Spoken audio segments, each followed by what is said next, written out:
Welcome everyone to the Mysteries Abound podcast. This is your host Paul, and this is episode 60. This show's entitled The Many Myths of Jack Daniel. But first up this week, a story from the www.mentalfloss.com website, and it's written by Bill Domain. 11 time traveller urban legends that pretty much debunk themselves. Number 1. Billy Mayer and the Plagiarin. Despite photographic evidence and eyewitness accounts, these tales of time travel were too good to be true. Not many time travellers have photo albums with snapshots of their journeys. Meet Billy Mayer. In the 1970s, the Swiss-born Mayer was taken on a few chronological joyrides by a race of extraterrestrials called the Plagiarin. They showed him prehistoric Earth with dinosaurs, and the surface of ancient Mars, and even introduced him to Emmanuel, the real Jesus.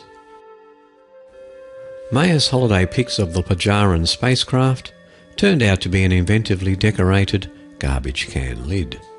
The dinosaurs were blurry shots of illustrations from a book called Life Before Man, and the pretty Plagiarin girls, photos that Mayer had taken of dancers from the Dean Martin show on his TV screen.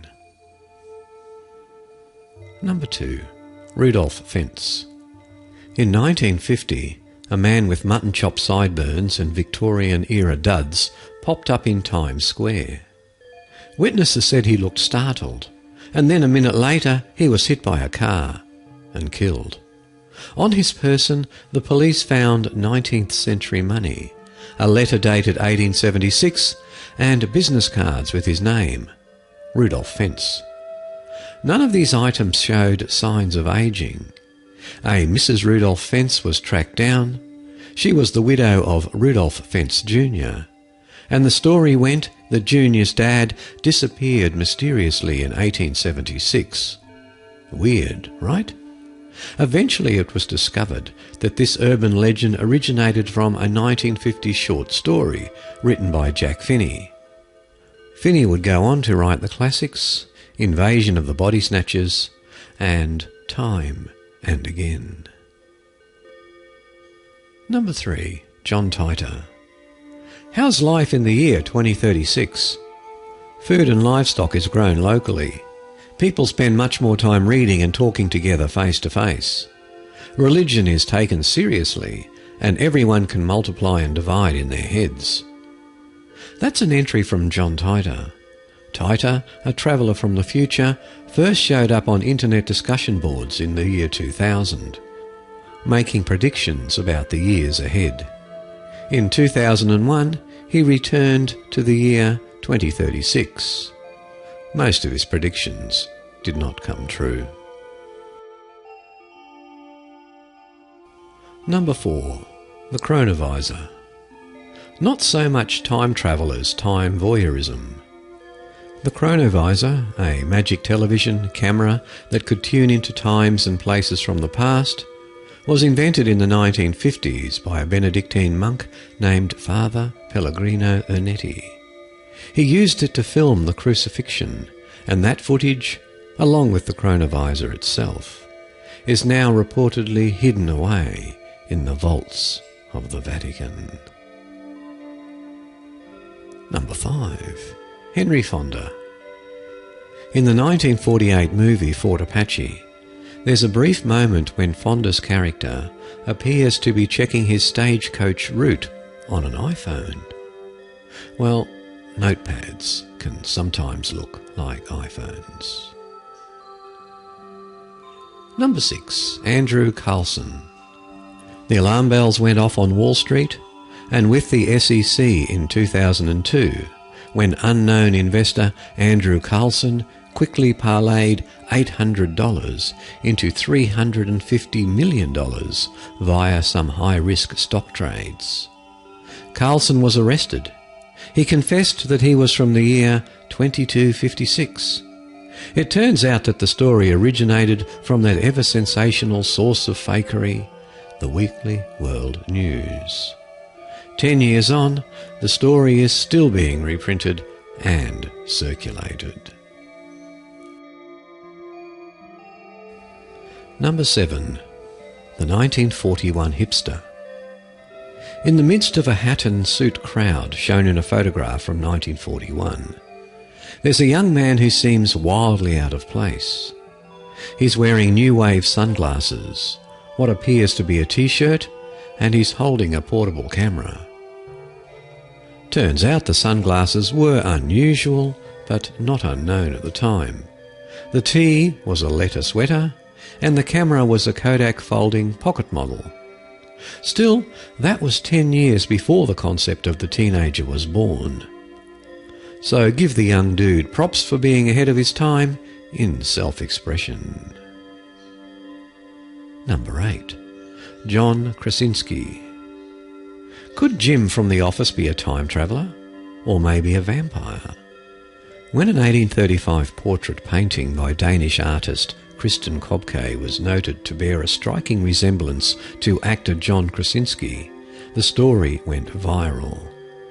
"Wow, seems a little highbrow for NBC marketing," Krasinski said, "but I like it."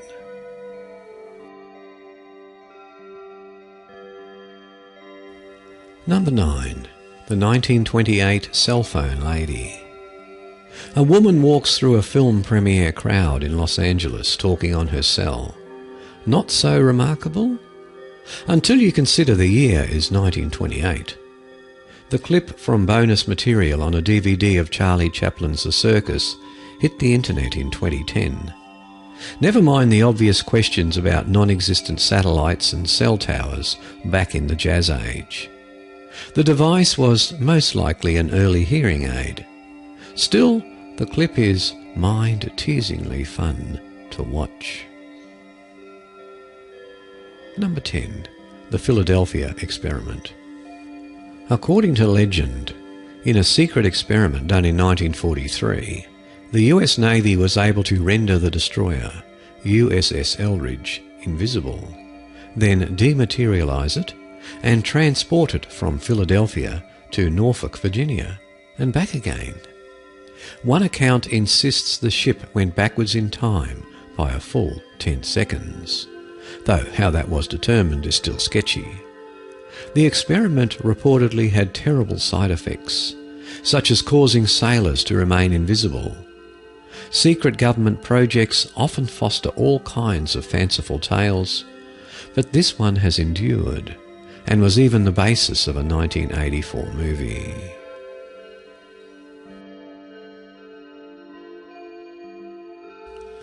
And finally, number 11. Håkan Nordqvist. Talk about pipe dreams. While doing a little do-it-yourself plumbing, Nordqvist slipped through a wormhole in time and was suddenly confronted by an older version of himself. The two talked. They compared tattoos.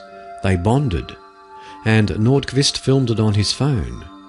Reportedly, it was all part of an advertising campaign by an insurance company to promote the benefits of pension plans.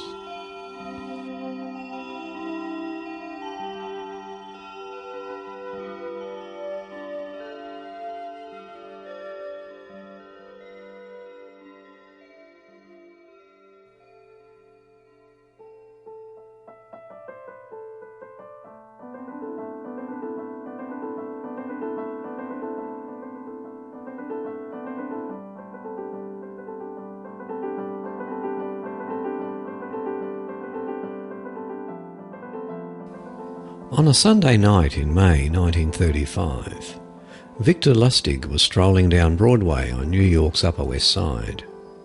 At first, the Secret Service agents couldn't be sure it was him. They'd been shadowing him for 7 months, painstakingly trying to learn more about this mysterious and dapper man. But his newly grown moustache had thrown them off momentarily. As he turned up the velvet collar of his Chesterfield coat and quickened his pace, the agents swooped in. From the blog.smithsonianmag.com website, The Smoothest Con Man that ever lived.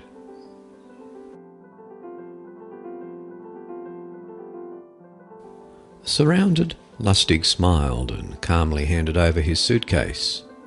Smooth was how one of the agents described him, noting a livid scar on his left cheekbone and dark burning eyes. After chasing him for years, they'd gotten a close-up view of the man known as the Count, a nickname he'd earned for his suave and worldly demeanour. He had long sideburns, agents observed, and perfectly manicured nails. Under questioning, he was serene and poised. Agents expected the suitcase to contain freshly printed banknotes from various Federal Reserve series, or perhaps other tools of Lustig's million-dollar counterfeiting trade, but all they found were expensive clothes. At last they pulled a wallet from his coat and found a key. They tried to get Lustig to say what it was for, but the Count shrugged and shook his head. The key led agents to the Times Square subway station, where it opened a dusty locker, and inside it agents found $51,000 in counterfeit bills, and the plates from which they had been printed. It was the beginning of the end for the man described by the New York Times as E. Phillips Oppenheim, character in the flesh, a nod to a popular English novelist best known for The Great Impersonation. Secret Service agents finally had one of the world's greatest impostors, wanted throughout Europe as well as in the United States. He'd amassed a fortune in schemes that were so grand and outlandish, few thought any of his victims could ever be so gullible. He sold the Eiffel Tower to a French scrap metal dealer. He sold a money box to countless greedy victims who believed that Lustig's contraption was capable of printing perfectly replicated $100 bills. Police noted that some smart New York gamblers had paid $46,000 for one. He had even duped some of the wealthiest and most dangerous mobsters, men like Al Capone, who never knew he'd been swindled. Now the authorities were eager to question him about all of these activities, plus his possible role in several recent murders in New York and the shooting of Jack Legs Diamond, who was staying in a hotel room down the hall from Lustig's on the night he was attacked. "Count," one of the Secret Service agents said, "you're the smoothest con man that ever lived." The Count politely demurred with a smile. "I wouldn't say that," he replied. "After all, you have conned me." Despite being charged with multiple counts of possession of counterfeit currency and plates, Victor Lustig wasn't done with the con game quite yet. He was held at the Federal Detention Headquarters in New York, believed to be escape-proof at the time, and scheduled to stand trial on September the 2nd, 1935. But prison officials arrived at his cell on the 3rd floor that day and were stunned. The Count had vanished in broad daylight. Born in Austria-Hungary in 1890, Lustig became fluent in several languages, and when he decided to see the world, he thought, where better to make money than aboard ocean liners packed with wealthy travellers? Charming and poised at a young age, Lustig spent time making small talk with successful businessmen and sizing up potential marks. Eventually, talk turned to the source of the Austrian's wealth, and reluctantly he would reveal, in the utmost confidence, that he had been using a money box. Eventually he would agree to show the contraption privately. He just happened to be travelling with it. It resembled a steamer trunk, crafted of mahogany, but fitted with sophisticated-looking printing machinery within. Lustig would demonstrate the money box by inserting an authentic $100 bill. After a few hours of chemical processing, he'd extract two seemingly authentic $100 bills. He had no trouble passing them aboard the ship. It wasn't long before his new wealthy friends would inquire as to how they might too be able to come into possession of a money box. Reluctantly again, the Count would consider parting with it if the price was right, and it wasn't uncommon for several potential buyers to bid against one another over several days at sea. Lustig was, if nothing else, patient and cautious. He would usually end up parting, at the end of the voyages, with the device for the sum of $10,000, sometimes 2 and 3 times that amount. He would pack the machine with several $100 bills, and after any last-minute suspicions had been allayed through successful test runs, the Count would disappear. By 1925, however, Victor Lustig had set his sights on grander things. After he arrived in Paris, he read a newspaper story about the rusting Eiffel Tower and the high cost of its maintenance and repairs. Parisians were divided in their opinion of the structure, but in 1889, for the Paris Exposition, and already a decade past its projected lifespan, many felt the unsightly tower should be taken down. Lustig devised a plan that would make him a legend in the history of con men. He researched the largest metal scrap dealers in Paris. Then he sent out letters on fake stationery, claiming to be the deputy director of the Ministère des Postes et Télégraphes, and requesting meetings that, he told them, might prove lucrative. In exchange for such meetings, he demanded absolute discretion. He took a room at the Hôtel de Crillon, one of the city's most upscale hotels, where he conducted meetings with the scrap dealers, telling them that a decision had been made to take bids for the right to demolish the tower and take possession of the 7,000 tons of metal. Lustig rented limousines and gave tours of the tower, all to discern which dealer would make the ideal mark. André Poisson was fairly new to the city, and Lustig quickly decided to focus on him. When Poisson began peppering him with questions, Lustig baited his lure. As a public official, he said, he didn't earn much money, and finding a buyer for the Eiffel Tower was a very big decision. Poisson bit. He'd been in Paris long enough to know what Lustig was getting at. The bureaucrat must be legitimate. Who else would dare seek a bribe? Poisson would pay the phony deputy director $20,000 in cash, plus an additional $50,000 if Lustig could see to it that his was the winning bid. Lustig secured the $70,000, and in less than an hour he was on his way back to Austria. He waited for the story to break with possibly a description and sketch of himself, but it never did. Poisson, fearful of the embarrassment such a disclosure would bring upon him, chose not to report Lustig's scam. For Lustig, no news was good news. He soon returned to Paris to give the scheme another try. But ever cautious, the Count came to suspect that one of the new scrap dealers he contacted had notified the police, so he fled to the United States. In America, Lustig returned to the easy pickings of the money box.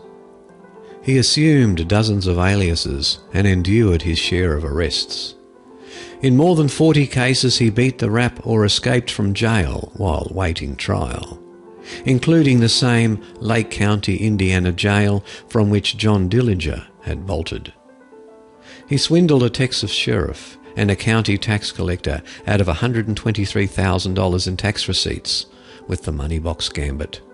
And after the sheriff tracked him down in Chicago, the Count talked his way out of trouble by blaming the sheriff for his inexperience in operating the machine and returning a large sum of cash, which would come back to haunt the sheriff.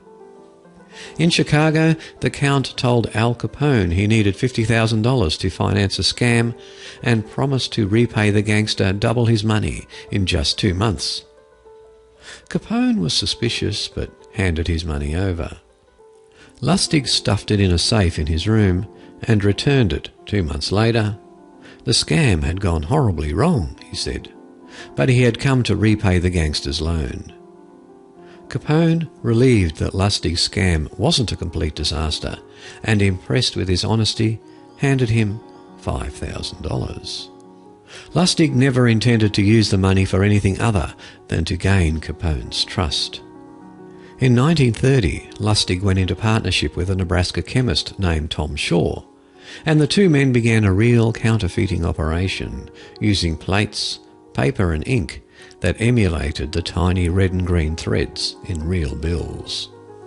They set up an elaborate distribution system to push out more than $100,000 per month, using couriers who didn't even know they were dealing with counterfeit cash. Later that year, as well-circulated bills of every denomination were turning up across the country, the Secret Service arrested the same Texas sheriff Lustig had swindled. They accused him of passing counterfeit bills in New Orleans. The lawman was so enraged that Lustig had passed him bogus money that he gave agents a description of the count. But it wasn't enough to keep the sheriff out of prison. As the months passed and more phony bills, millions of dollars worth, kept turning up at banks and racetracks, the Secret Service tried to track Lustig down. They referred to the bills as Lustig money and worried that they might disrupt the monetary system. Then Lustig's girlfriend, Billie Mae, found out he was having an affair with Tom Shaw's mistress. In a fit of jealousy, she made an anonymous call to the police and told them where the Count was staying in New York. Federal agents finally found him in the spring of 1935. As he awaited trial, Lustig playfully bragged that no prison could hold him. On the day before his trial was to begin, dressed in prison-issue dungarees and slippers, he fashioned several bedsheets into a rope and slipped out the window of the federal detention headquarters in Lower Manhattan. Pretending to be a window washer, he casually wiped at windows as he shimmied down the building. Dozens of passers-by saw him, and they apparently thought nothing of it. The Count was captured in Pittsburgh a month later and pleaded guilty to the original charges. He was sentenced to 20 years in Alcatraz.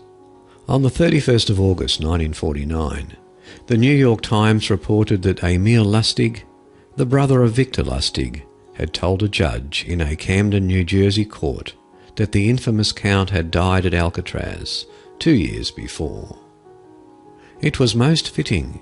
Victor Lustig, one of the most outrageously colourful con men in history, was able to pass from this earth without attracting any attention.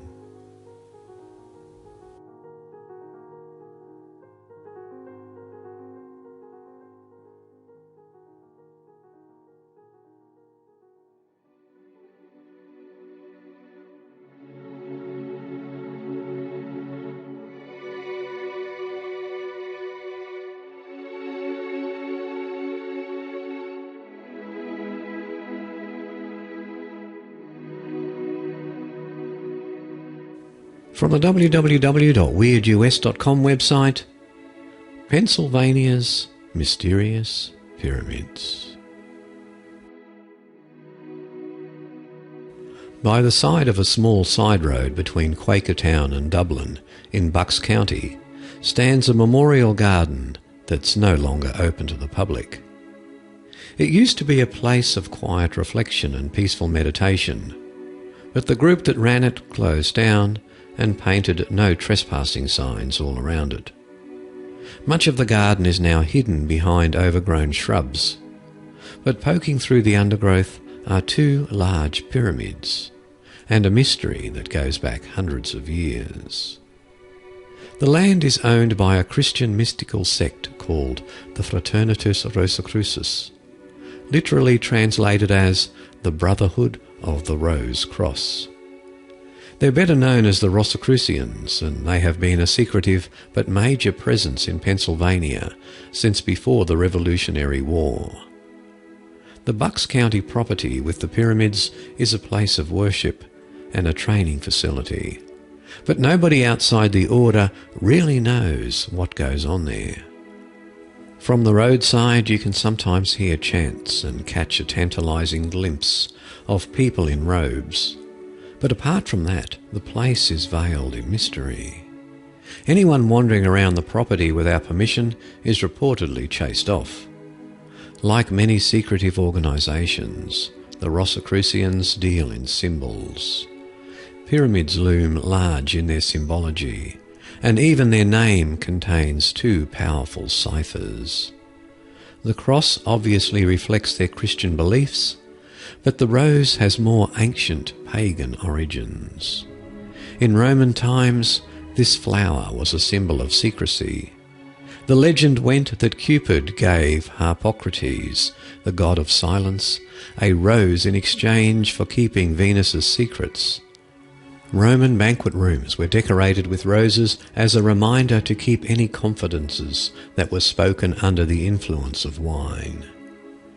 This decorative habit gives the English language a real SAT-style word for secrecy, sub rosa, or under the rose.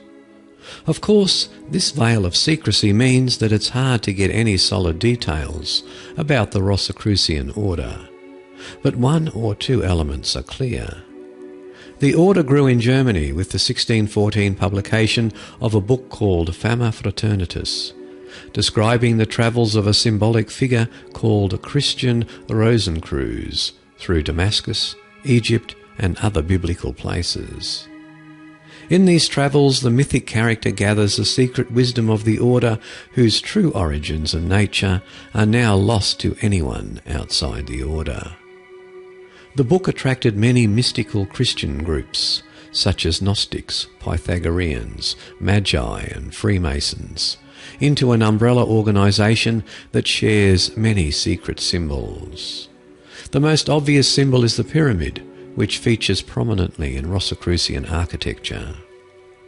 By the roadside at the front of the Bucks County Rosicrucian Garden is a yard-high pedestal that looks quite normal at first, but on closer investigation turns out to be a topless pyramid. It's lined up perfectly through the bushes with a second pyramid more than 5 feet tall. This in turn lines up with a large pyramid-shaped mausoleum with bronze plates on it commemorating members of the order. This mausoleum gives tantalising hints as to the structure and nature of the order. Those commemorated include members of supreme councils of 9, 7 and 3, with titles such as Supreme Grand Master, Member Sublime Third, and Hierophant. The organisation seems more egalitarian than many religions, since many of those named are women, and there have been some very influential members, including Benjamin Franklin and Abraham Lincoln. Looking inside the pyramid, you get a clearer idea of the symbols of the order. Over the gated doorway stands a circular plate with a winged world crowned by a skull and crossbones, with the word Tri underneath it. The torch, anchor and triangle in the design only confuse the uninitiated further. Peeking through the gate into the pyramid, however, gives you a jolt of recognition. On two walls of the four-sided pyramid are two very familiar circular designs. An unfinished pyramid topped with an eye, and an eagle holding an olive branch and 13 arrows. These are the two sides of the Great Seal of the United States, as portrayed on the reverse side of the dollar bill.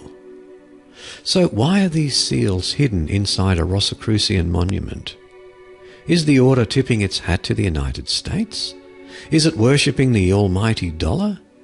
Or is this country actually being branded with the seal of a secret society?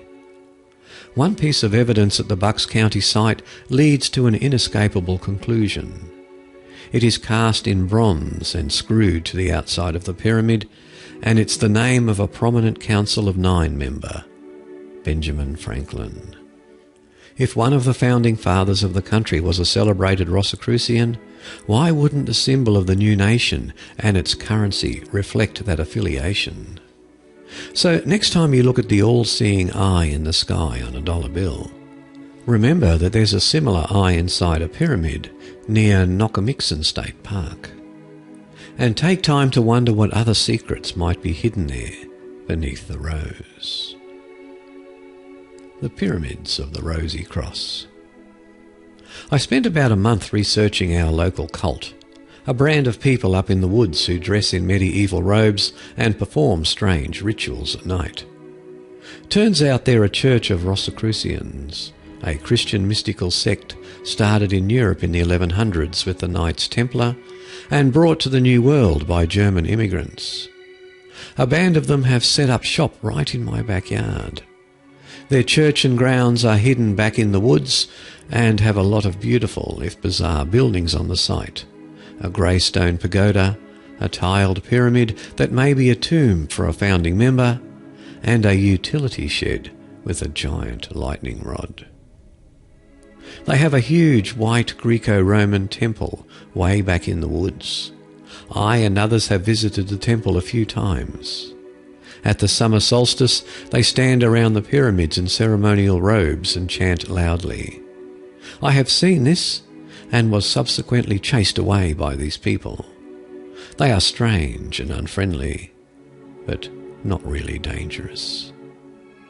And that eyewitness account was recorded by Amy McCormick.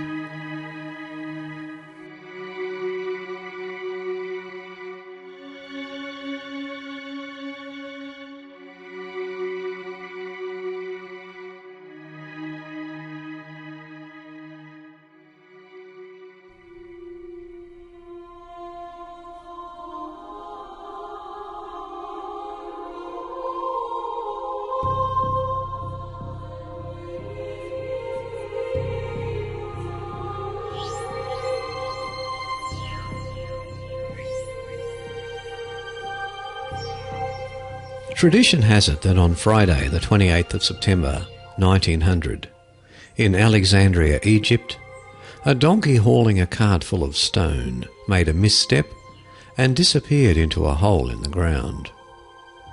If that story is accurate, this beast of burden made one of the most outstanding discoveries in archaeological history. A set of rock-cut tombs with features unlike that of any other catacomb in the ancient world. From the www.unmuseum.org website, an article by Lee Christek, 7 Wonders of the Medieval World, the Catacombs of Com el Shoqafa. We actually don't know if the donkey story is true or not, but records do show that the shaft was reported to authorities by a man named Monsieur Essayed Ali Gibara. Following the rules about such finds in those days, he sent a message to the local museum saying, "While quarrying for stone, I broke open the vault of a subterranean tomb. Come see it, take the antiquities if there are any, and authorize me to get on with my work without delay." The curator, tired of being called out to sites and finding nothing of importance, didn't go himself. But sensing the man's impatience to get on with the work, he sent 2 of his assistants home early, telling them to check out the find on the way. What they found brought the curator out the next day, and he spent much of the rest of his life documenting this unique discovery. Archaeologists believe that the catacomb of Com el Shoqafa was started in the 2nd century AD and was used to intern the dead for the next 200 years. This was a period in the history of the city of Alexandria where there was a great mixing of different cultures. Of course, there was the ancient history of the great Egyptian kingdoms, which went back thousands of years. Also in 332 BC, Alexander the Great had conquered the land, established the city of Alexandria, and started a dynasty of Greek rulers who brought their own culture to the metropolis. Finally, in 31 BC, the Romans took control of the city and added their traditions. This made Alexandria, which was then the capital of Egypt, into what some have called the Paris of antiquity. People combined the elements of these 3 great cultures together in surprising ways. Though much of this has now disappeared from modern Alexandria, deep in the Kom el Shoqafa catacombs, the intellectual blend of those times is still apparent. These catacombs are not the only ones that were constructed in ancient Alexandria. Such structures were part of a necropolis, or city of the dead, that was probably built, according to Egyptian tradition, on the western edge of the town. Most of the rest of the necropolis, however, was probably destroyed over the centuries by earthquakes or new construction. Archaeologists speculate that Kom el Shoqafa was started as a tomb for a single wealthy man, but was expanded into a larger burial site for unknown reasons. Most likely the facility was eventually run by a corporation, which was supported by members who paid regular dues. The name of the site, Kom el Shoqafa, means mound of shards. The name comes from heaps of broken pottery in the area. Archaeologists believe that these were left in ancient times by relatives who would visit the tomb, bringing food and drink with them. The visitors, not wanting to bring vessels that had been used at a gravesite back to their homes, would shatter them and leave them behind in piles. On the surface above these catacombs in ancient times was probably a large funerary chapel. From the remains of this edifice, an 18-foot wide round shaft descends into the underground structure. Running around the outside of the shaft, but separated by a wall, is a spiral staircase with windows into the shaft that allows light coming in from the surface to illuminate the stairs. It is likely that the shaft also enabled the bodies of the deceased to be lowered down to the deeper levels through a rope and pulley system, rather than being carried down the steps. At the junction of the uppermost underground level and the stairs, there are seats carved into the stone, where visitors could rest.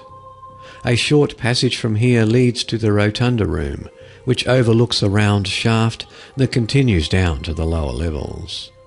To the left of the rotunda room is a funeral banquet hall known as the triclinium. It is here that relatives would participate in annual ceremonial feasts to honour the dead. Steps from this upper level continue down to the middle level, which is the main part of the tomb. This section is laid out much like a Greek temple. At the bottom of the steps is the pronaos, or porch, of the temple set between two columns. This area was originally designed to be surrounded by a single U-shaped corridor that contained the burial niches. As more space was needed, however, additional rooms and halls were added, turning the complex into a labyrinth. Below the middle level, at the lowest level, additional internment niches are located, but that area is flooded and inaccessible to visitors. The main tomb at the middle level is covered with the sculpture and art that makes this catacomb unique. For example, in the room behind the temple pronaos are statues of a man and a woman, perhaps representing the original occupants of the tomb. Both of the statues' bodies have been carved into the stiff hieratic poses found in ancient Egyptian art. The man's head, however, has been chiselled into the lifelike style favoured by the Greeks. In the same way, the woman's head has been carved with a Roman hairstyle. On either side of the doorway of the temple's facade, there are two serpents carved in relief. These are meant to guard the tomb. They represent a Greek agathodamon, which is a good spirit. The Greek serpents are wearing traditional Egyptian double crowns, however, and in their coils they carry both a kerchion, a winged staff, which is a Roman insignia, and a Greek thyrus, a staff topped by a pine cone. Above the serpent's head are Greek shields carrying the image of the legendary Greek monster Medusa, whose use here is meant to ward off unfriendly intruders. It is this mix of art and culture, Egyptian, Greek and Roman, that is not found in any other catacomb in the ancient world that makes Kom el Shoqafa special. From the rotunda it is possible to enter a separate set of tombs through a hole in the wall. This section, known as the Hall of Caracalla, contains the bones of horses and men. The name comes from an incident in 215 AD when the Emperor Caracalla massacred a group of young Christians.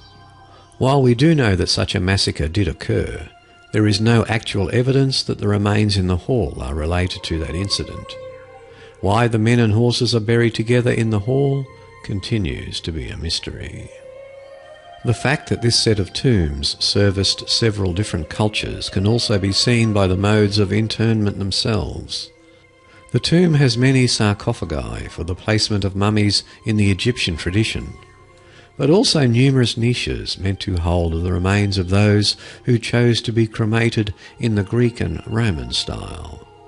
As one writer put it, the catacomb is visible evidence of an age when 3 cultures, 3 arts and 3 religions were superimposed upon Egyptian soil. And if you visit the show notes at www.origins.info, and Origins is spelt O-R-I-G-I-N-Z, click on the link to the Mysteries Abound show notes, click on the link to episode 60, and then the link to this article, and you'll get to see some quite good photographs of the interior of the catacomb itself.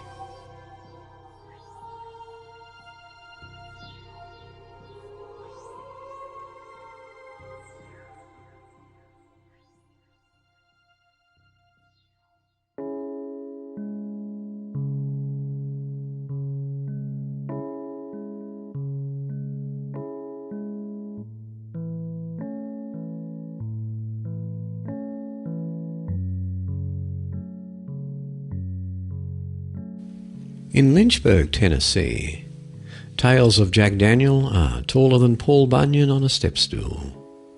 The question is, are any of them true? From the www.mentalfloss.com website, the many myths of Jack Daniel. The maker makes his mark. The legend of Jack Daniel reaches all the way back to the moment he was born. Unfortunately, nobody knows exactly when that was. Some records show that Jasper Newton, Jack Daniel, came into the world on September the 5th, 1846. His tombstone, however, says 1850. Strange, because his mother died in 1847. All of this might not normally matter, but Jack's birth date is important to his overall legend, which proudly proclaims him the boy distiller. So perhaps it's best we begin when Jack was first introduced to whiskey, which we know was early in life. Leaving home at a young age, Jack struck out on his own with nothing more than a handful of items valued at $9. He ended up at the home of Dan Call, a preacher at a nearby Lutheran church and the owner of a general store. There, Reverend Call also happened to sell whiskey that he distilled himself. Jack quickly became determined to learn the craft. In fact, many storytellers claim the boy wonder bought the still from Call and began pursuing the business full-time at the ripe age of 16. If that legend is true, then Jack began selling his own Tennessee whiskey only 3 years later. The famous black labels on the company bottles proudly pronounce established and registered in 1866. In reality, no documents support that myth. Jack may have been a teenage moonshiner, but he didn't register his business with the federal government until 1875. And by then, Jack would have been the more booze-appropriate age of 29. Whatever legends exist, one thing is certain. Jack Daniel had a brilliant mind for marketing. Even as a youngster, Jack understood that if people remembered him, they would remember his whiskey. To that end, he decked himself out in a formal knee-length coat, vest, a tie, and a wide-brim planter's hat, and was never caught out of uniform again. Jack also established the Jack Daniels Silver Cornet Band, a 10-member outfit solely devoted to promoting his whiskey across the countryside.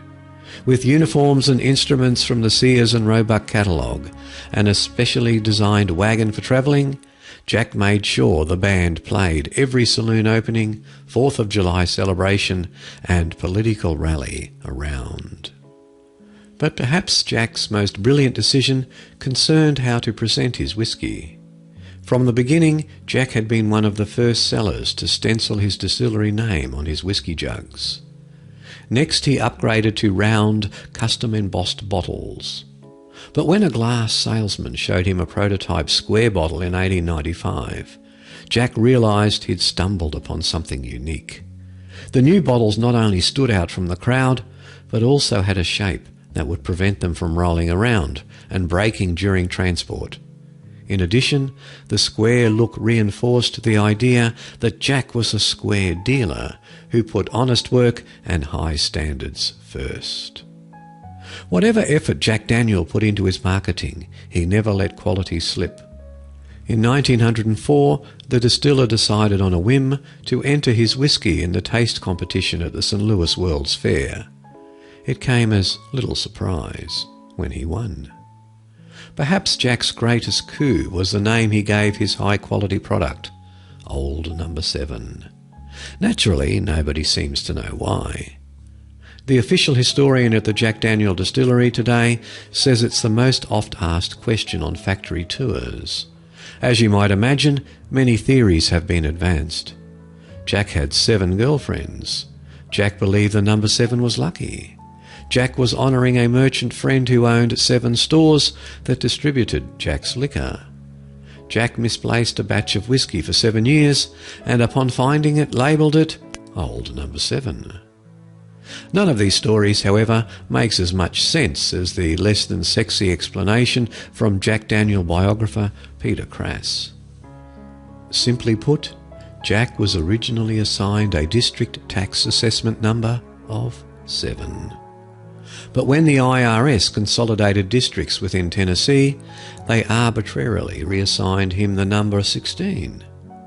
Jack didn't want to confuse his loyal consumers, and he certainly didn't want to bend to the government, so he began labelling his bottles Old No. 7.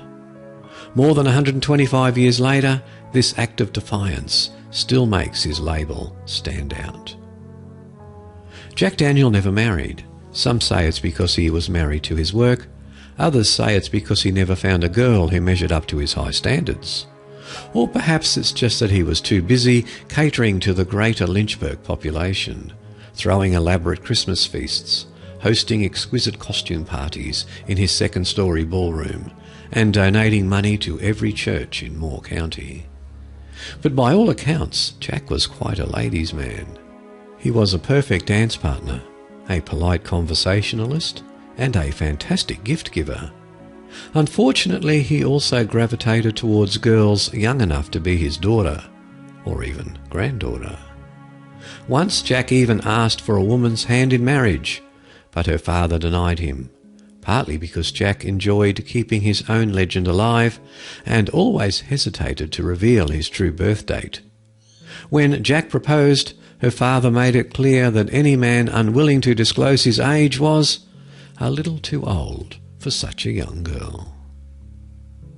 Hard as it might be to believe, in the end, the great distiller actually died from getting to work too early. As the story goes, one morning in 1906, Jack arrived at his office before anybody else. He tried to access the company safe, but had a terrible time remembering the code. After a few frustrating minutes, he kicked the safe as hard as he could. He badly bruised his left foot and immediately began to walk with a limp. The limp only grew worse with time, and he later discovered that the injury had led to blood poisoning. Then came gangrene, then amputation, and then, 5 years later, death.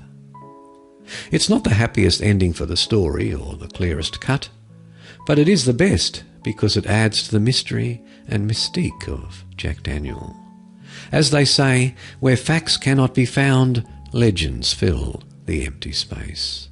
And that's perfectly fine for the keepers of the company flame. After all, as Jack himself believed, the more memorable his image, the more memorable his whiskey. And as this little guy from Australia will tell you, Jack Daniel's Old Number 7? Probably my favourite drop of whiskey. Yum.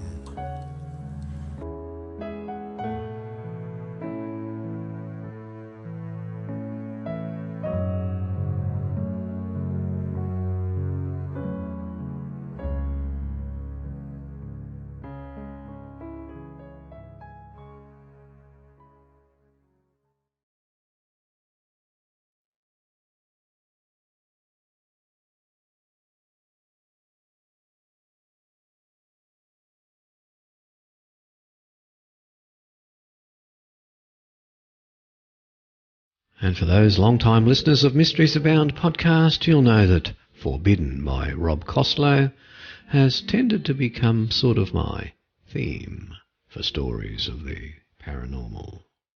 And today's no exception. From the paranormal.about.com website, is your school haunted? These are. Schools of every kind and in every location can be just as haunted as houses, castles and battlefields. Maybe more so. Sometimes there are legends of students, teachers and staff who died there, possibly accounting for the hauntings.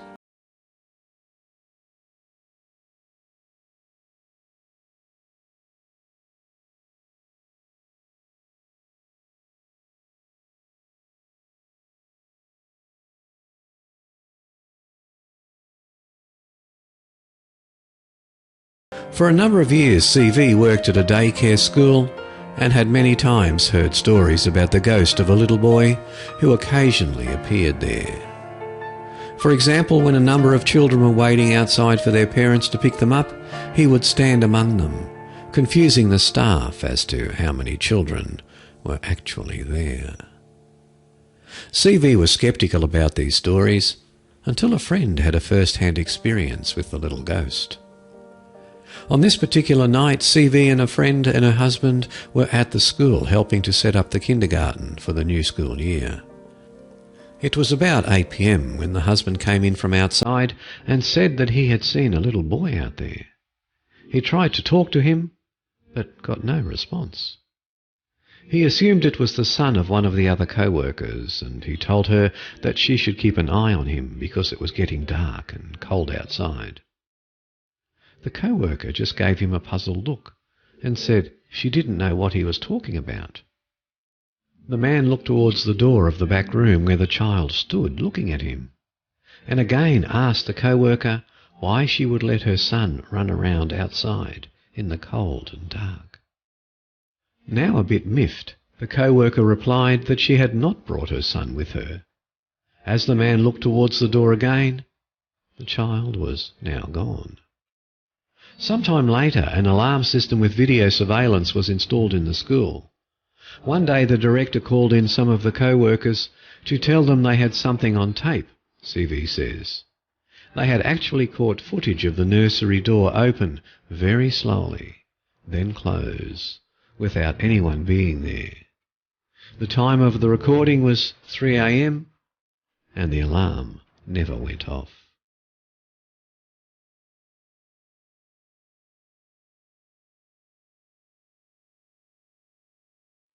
Haunted school in the outback.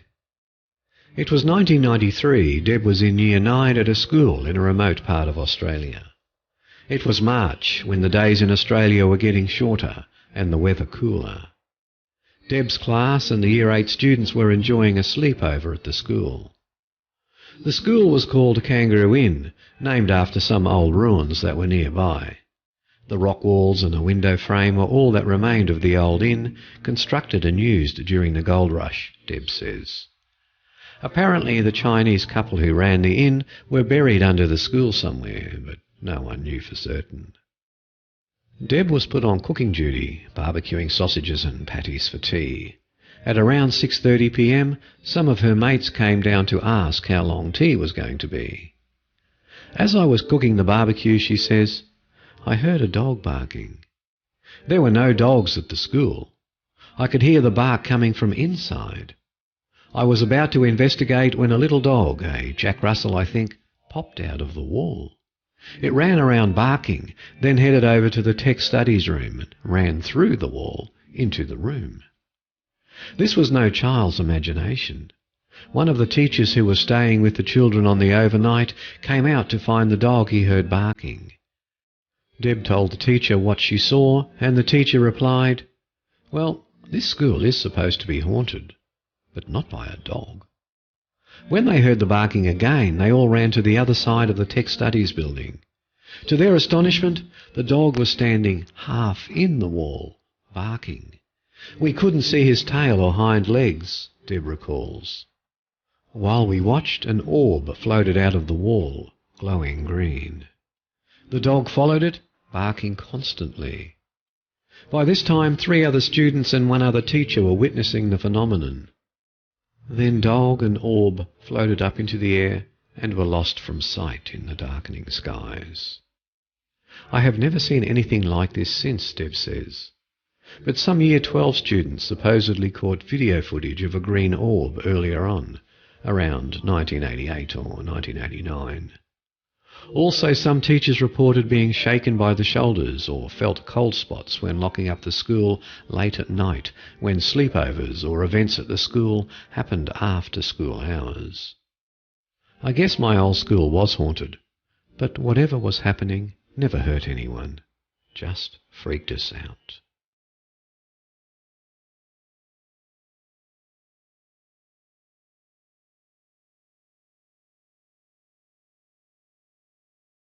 Boarding school ghost.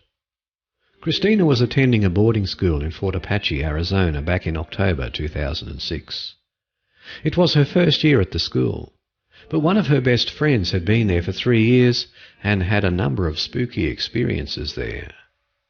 For example, one day when she was walking past the stairs that led to the 2nd floor, she heard what sounded like a little boy laughing, and she could hear his footsteps going up the stairs. To investigate, she went up the stairs and looked down the hallway, but she saw nothing. She checked all the upstairs rooms, but she saw and heard no one. When Christina's friend returned to her bedroom, she glanced in her dresser mirror and saw a pale little boy sitting on her bed. But when she turned around, he was gone. When Christina came into the room, her friend told her everything she had seen and heard.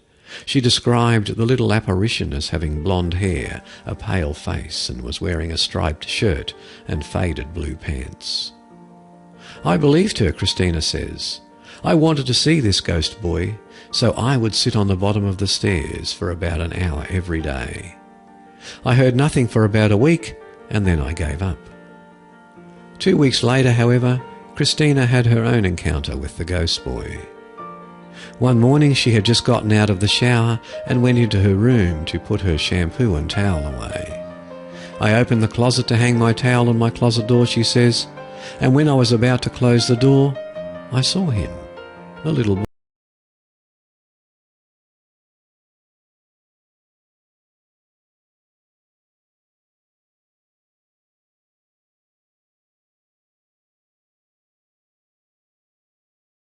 I knew the dorm used to be a hospital and had a lot of sick and dead people. They said that the room my friend and I are in is where a little boy died from pneumonia.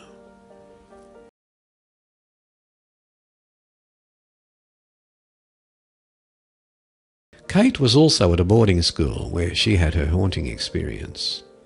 It was an American boarding school in England, a building that dates back to the 1600s. During Kate's first year at the school, her dorm was above an old coach house for the horses that was built near the school's main building, an old mansion. The coach house adjoins a strange, tall building that is also a dormitory. At one time in its history, the building was a convent or nunnery where religious nuns once lived. One night, Kate was up very late finishing her homework. It was about 2:30 a.m. and one of her roommates was still studying, and another roommate was getting ready to go to bed. As I was organising my books, we suddenly heard whistling coming from outside the window of our room, says Kate. The window looked down over a garden that connected us to the old nunnery.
The music for today's podcast came from the musicalley.com website. The bandwidth was provided by TalkShoe at www.talkshoe.com. The show notes for this episode are held at www.origins.info. And if you'd like to support the podcast, the best way to do it is to provide feedback. Places like iTunes and Podcast Alley or even email are greatly appreciated. So until next time everyone, this is your host Paul saying bye for now.